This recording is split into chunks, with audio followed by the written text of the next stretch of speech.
آپ نے یہ کیسے جان لیا کہ میں آپ سے ناراض ہوں؟ آپ سے خفا ہونے کا سوال ہی پیدا نہیں ہوتا۔ مرسینہ کے یہ الفاظ کونے میں لکڑی کے صندوق سے کپڑے نکالتی مشال نے بھی سن لیے تھے، لہٰذا وہ پلٹی اور کسی قدر اونچی آواز میں کہنے لگی، اس سلسلے میں میرا بھی جواب یہی ہے۔ مشال کے ان الفاظ پر مرسینہ اور مجد الدین دونوں کھل کر ہنس دیے تھے۔ پھر مرسینہ علیحدہ ہوئی اور کہنے لگی، آپ مشال سے کپڑے لیں، لباس تبدیل کریں، پھر سب بیٹھ کر کھانا کھاتے ہیں۔ مجد الدین آگے بڑھا، مشال سے اس نے کپڑے لیے، کمرے کے ایک طرف جو پردہ لگا ہوا تھا اس میں جا کر اس نے لباس تبدیل کیا، پھر تینوں مطبخ سے ملحقہ کمرے میں آئے۔ وہاں گھر کے بقیہ افراد پہلے سے موجود تھے، وہ بھی ان کے درمیان بیٹھ گئے، پھر سب مل بیٹھ کر کھانا کھانے لگے تھے۔ اگلے روز سورج کے طلوع ہونے کے تھوڑی دیر بعد وہ سلطان کے ساتھ سنیترا کی طرف کوچ کر گئے تھے۔ سلطان نور الدین زنگی جب اپنے لشکر کے ساتھ سنیترا کے قریب پہنچا تو اس کے مخبروں نے اسے اطلاع دی کہ سنیترا کے صلیبیوں کی مدد کے لیے مختلف صلیبی شہروں سے خاصے بڑے لشکر بڑی تیزی سے دوڑتے چلے آ رہے ہیں۔ اپنے مخبروں سے ساری تفصیل جاننے کے بعد سلطان نور الدین زنگی نے فوراً اپنے لشکر کو 3 حصوں میں تقسیم کر دیا، ایک حصہ شیر کو، دوسرا حصہ اپنے پاس اور تیسرا حصہ مجد الدین کے حوالے کیا گیا۔ خود سلطان نے فیصلہ کیا کہ وہ اپنے لشکر کے ساتھ صلیبیوں کے اس لشکر سے ٹکرائے گا جو سنیترا شہر کے باہر ان کا منتظر ہے، جبکہ شیر کو اور مجد الدین دونوں کے ذمے یہ کام لگایا گیا کہ صلیبی شہروں سے جو بڑے بڑے لشکر صلیبیوں کی مدد کے لیے سنیترا کی طرف آ رہے ہیں ان کی راہ روکیں، اور کچھ مخبروں کو بھی منتخب کیا گیا جو اس سلسلے میں شیر کو اور مجد الدین کی آنے والے صلیبی لشکروں کی طرف رہنمائی کریں۔ چھوٹے سالاروں کو بھی سلطان نے 3 حصوں میں تقسیم کر دیا تھا۔ مخبروں کی رہنمائی میں شیر کو اور مجد الدین تو اپنے اہداف کی طرف روانہ ہو گئے تھے، جبکہ سلطان نور الدین اپنے حصے کے لشکر کو لے کر آگے بڑھا۔ سنیترا کے نواح میں دشمن استوار ہو چکا تھا، اس کے سامنے آ کر اس نے اپنی صفیں درست کرنا شروع کر دی تھی۔ سلطان نے جب دشمن کے لشکر کا جائزہ لیا تو اس نے دیکھا کہ سنیترا کے باہر جس لشکر نے پڑاؤ کیا ہوا تھا اس کی تعداد کہیں زیادہ تھی، لہٰذا سلطان نے پہلی ضرب لگانے کا فیصلہ کر لیا، اور پھر جو ہی اس کے لشکر نے اپنی تنظیم کو درست کر لیا تھا تب سلطان نے اپنے کام کی ابتدا کی۔ پھر وہ صلیبیوں پر حملہ آور ہوا، ایسے جیسے بے نام خواہشوں کی سرگوشیوں کی، وقت کی بے ثباتی کے قصوں اور اداس خشک راتوں کے نوحوں میں بے کراں وسعتوں کے عذاب گھس کر ایک انقلاب برپا کر دیتے ہیں، جیسے ذہن کے آفاق پر منڈلاتے کالے بادلوں، سکوت کے صحرا میں لرزاں خاموشیوں اور راتوں کی تیرگی کے اندھیروں کے اندر بھاپ اور تیل کے ہر سو پھیلتے غبار اور سنگریزوں کے طوفان اپنے سامنے آنے والی ہر شے کا نقشہ اس کا حلیہ بدل کر رکھ دیتے ہیں۔ سنیترا شہر کے باہر دونوں لشکروں کے ٹکرانے کے باعث میدان جنگ زمین پر پھیلتے غبار کے بھورے بادل میں جلساتے انگاروں، سرد آہوں کے ہجوم میں اٹھتی ہزاروں کھولتی شورشوں اور بے رنگ دھدلکوں کے پھیلنے بکھرنے سے اچانک نمودار ہو جانے والی وحشی خونخوار یادوں کی صورت اختیار کر گیا تھا۔ اپنے تیز حملوں میں سلطان نے لمحوں کے اندر صلیبی لشکر کے سارے دمخم اور کسبل نکالنے شروع کر دیے۔ بڑی تیزی سے ان کی حالت رات کے آنچل میں جنم لیتی دوریوں کے ہولناک عذابوں کی طرح بے بہرا نقش برآب اور سرد تہوں میں اترتی خوف بھری تاریکیوں سے ہی بری کر کے رکھتی تھی۔ آخر کار سنیترا شہر کے باہر صلیبیوں کو سلطان کے ہاتھوں بدترین شکست کا سامنا کرنا پڑا۔ وہ ہزیمت اٹھا کر بھاگے اور سنیترا شہر میں محصور ہو گئے۔ سلطان نے بڑی تندی اور سختی کے ساتھ سنیترا شہر کا محاصرہ کر لیا۔ دوسری جانب مختلف صلیبیوں کے لشکروں نے متحد ہو کر ایک بہت بڑے اور جرار لشکر کی صورت اختیار کر لی تھی، اور وہ بڑی تیزی سے سنیترا والوں کی مدد کے لیے بڑھ رہا تھا، مگر ان کی بدقسمتی کہ انہیں یہ خبر نہ ہوئی کہ 2 بے روک طوفان بھی ان کی طرف بڑھ رہے ہیں، اور تھوڑی دیر تک انہیں طوفانوں میں اڑنے والے خس و خاشاک کی طرح بے بس اور پامال کر کے رکھ دیں گے۔ ان کی ایک طرف سے مجد الدین اپنے لشکر کے ساتھ، دوسری جانب سے شیر کو ان پر ضرب لگانے کے لیے طوفانوں کی طرح آ رہا تھا۔ وقت کی آنکھ نے دیکھا، سب سے پہلے مجد الدین ایک پہلو پر نمودار ہوا، اور وہ ان پر وقت کے سکون میں رات کے حشر سامانیاں کھڑی کرتی رجز کی ہواؤں، سوچوں کے بے انت اعتکاف میں کھوئی کھوئی خواب کے کرب کا شکار، گریزپا ساعتوں میں تیرگی کے عذاب، حسرتوں کے آتش گرے اور آتش و آہن کے سیل کی طرح ٹوٹ پڑا تھا۔ سنیترا کی طرف بڑھنے والے مختلف علاقوں کے صلیبی دنگ رہ گئے تھے۔ وہ امید بھی نہیں رکھتے تھے کہ مسلمانوں کا لشکر سنیترا سے دور ہی ان پر ضرب لگانے آ جائے گا۔ وہ تو یہ امید لگائے ہوئے تھے کہ سنیترا سے باہر سنیترا کے صلیبی اور مسلمانوں کے درمیان ہولناک جنگ ہوگی، اتنی دیر تک وہ پہنچ کر ضرب لگانے کے قابل ہو جائیں گے۔ لیکن یہاں تو ویرانوں میں ان کی حالت وقت کے اتھا سمندر میں، دردناک سموں اور اندھیری راتوں کے سناٹوں میں یادوں کے پرانے گنبدوں سے بھی بدتر ہو چکی تھی۔ لیکن ان کی بدترین تقدیر نے یہاں تک اکتفا نہیں کیا۔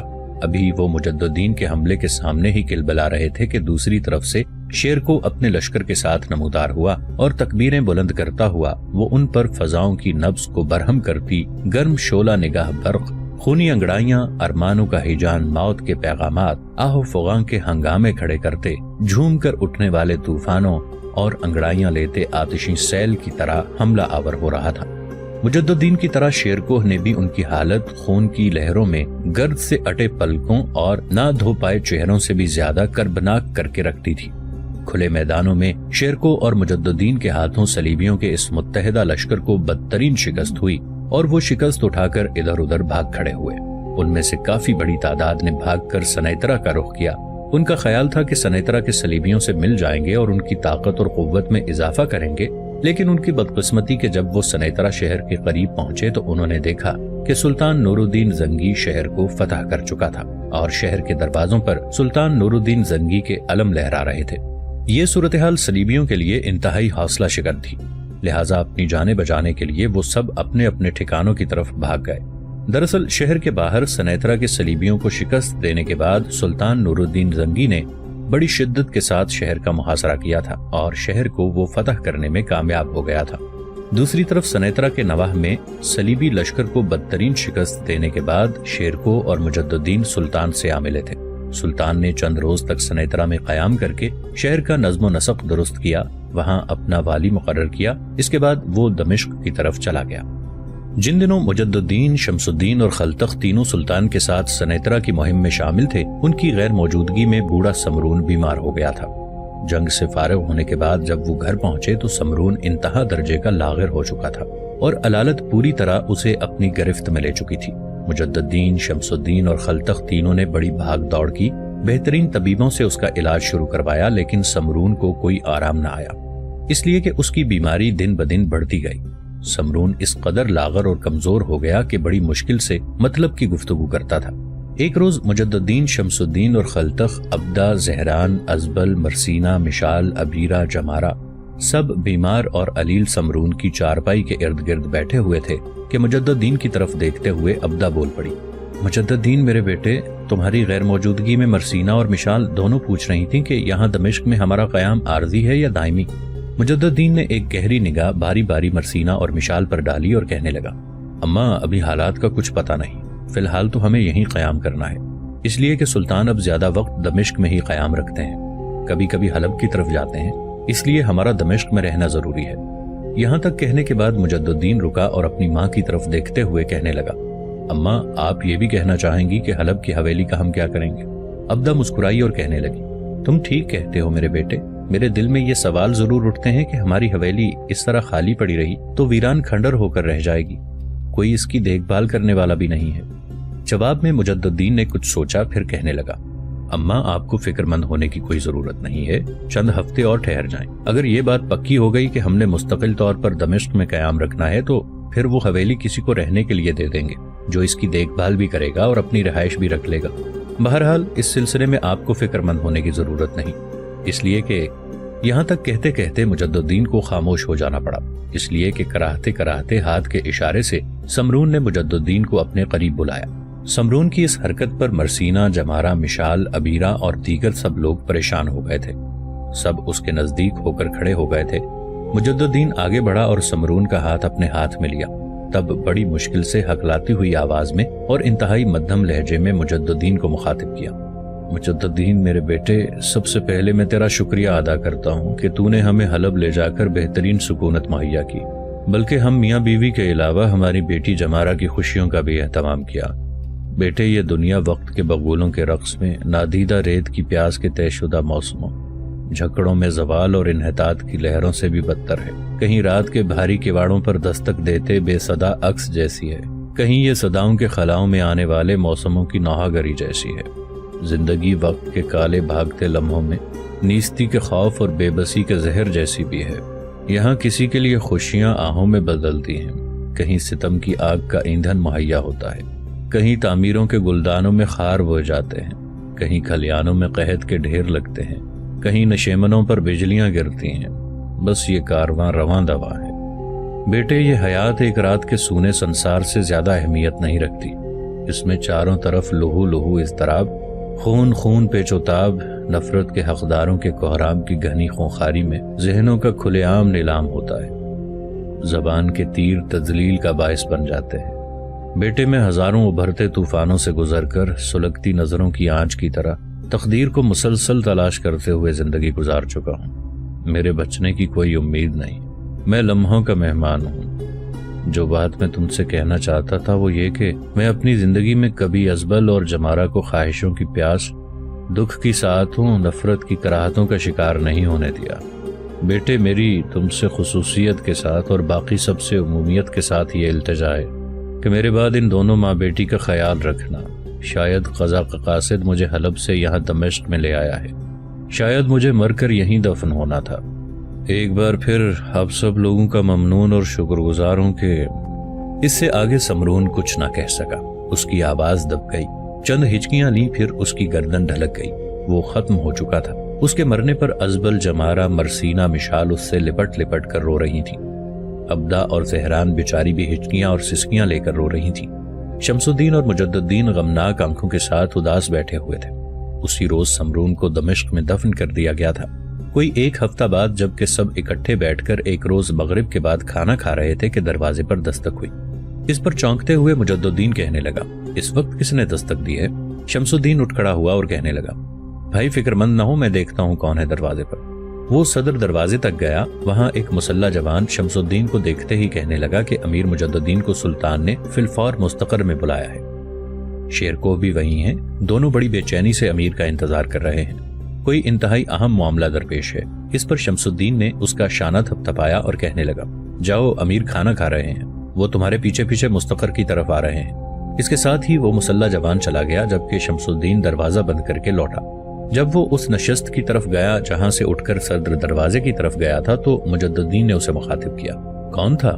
شمس الدین اپنی نشست پر بیٹھ گیا، کہنے لگا کہ مستقر کی طرف سے ایک آدمی آیا تھا۔ سلطان اور شیرکوہ دونوں اس وقت مستقر میں آپ کا بڑی بے چینی سے انتظار کر رہے ہیں۔ جو شخص آیا تھا میں نے اس سے کہہ دیا ہے کہ امیر کھانا کھا رہے ہیں، کھانا کھانے کے بعد تمہارے پیچھے پیچھے مستقر کی طرف آتے ہیں۔ اس پر مجد الدین فوراً اٹھ کھڑا ہوا، ہاتھ میں جو لقمہ پکڑا ہوا تھا اس نے وہیں رکھ دیا۔ اس کی اس حرکت پر مرسینہ نے چونکنے کے انداز میں اس کی طرف دیکھا، پھر احتجاجی انداز میں بول پڑی، آپ اٹھ کیوں گئے ہیں؟ پہلے آرام سے کھانا تو کھائیں۔ مجد الدین مسکرا دیا، مرسینہ کھانا میں کھا چکا ہوں، میں اب مستقر کی طرف جاتا ہوں۔ نہ جانے کیا معاملہ ہے جو سلطان نے مجھے یوں عجلت میں طلب کیا ہے، اور شیرکوہ بھی وہاں ہے۔ اس موقع پر مشال فوراً اٹھی اور کہنے لگی، ان کپڑوں میں نہ جائیے گا، پہلے لباس تبدیل کرنے۔ مجد الدین نے ذرا جھک کر لباس کی طرف دیکھا، پھر مشال کی طرف دیکھتے ہوئے کہنے لگا، کپڑے ٹھیک ہیں، کیا ہوا انہیں؟ اس پر مشال فوراً آگے بڑھی، بڑی بے باکی کا مظاہرہ کرتے ہوئے مجد الدین کا بازو پکڑ لیا اور اسے کھینچ کر ایک طرف لے جاتے ہوئے کہنے لگی، آپ ان کپڑوں میں نہیں جائیں گے، آپ میرے ساتھ آئیں، میں آپ کو لباس نکال کر دیتی ہوں۔ مجد الدین چپ چاپ مشال کے ساتھ ہو لیا۔ مرسینہ بھی اپنی جگہ پر کھڑی ہو گئی، کھانا اس نے بھی چھوڑ دیا تھا۔ مشال کھینچتے ہوئے مجد الدین کو دوسرے کمرے میں لے گئی۔ مرسینہ بھی ان کے پیچھے پیچھے اس کمرے میں داخل ہوئی۔ اندر داخل ہوتے ہی مرسینہ نے پھر احتجاجی انداز میں مجد الدین کو مخاطب کیا، آپ نے پیٹ بھر کر کھانا نہیں کھایا۔ مجد الدین مسکرایا اور پیار سے اس نے مرسینہ کا گال تھپتھپایا، کہنے لگا، مرسینہ جس قدر میں کھانا کھاتا ہوں تم جانتی ہو، اسی قدر میں کھا چکا ہوں، تمہیں فکر مند اور پریشان ہونے کی ضرورت نہیں ہے۔ اتنی دیر میں مشال حرکت میں آئی۔ لکڑی کا ایک صندوق کھول کر اس نے مجد الدین کا نیا لباس نکالا اور وہ لباس اس نے مجد الدین کو تھماتے ہوئے کہا، ایسے 2 لباس ہم نے آپ کے لیے بنوا کر رکھے ہیں۔ مجد الدین نے فوراً مشال کی بات کاٹ دی، میں نے مستقر کی طرف جانا ہے، یہ نیا لباس پہننے کی کیا ضرورت ہے؟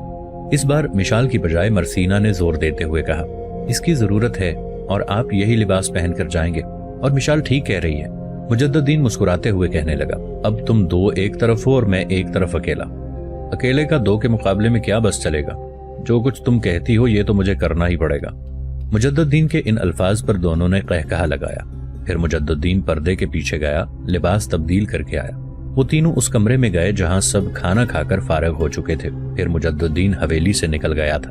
مستقر میں جب مجد الدین اس کمرے میں داخل ہوا جو شیرکوہ کے لیے مخصوص تھا تو وہاں پہلے سے سلطان نور الدین زنگی اور شیرکوہ بیٹھے ہوئے تھے۔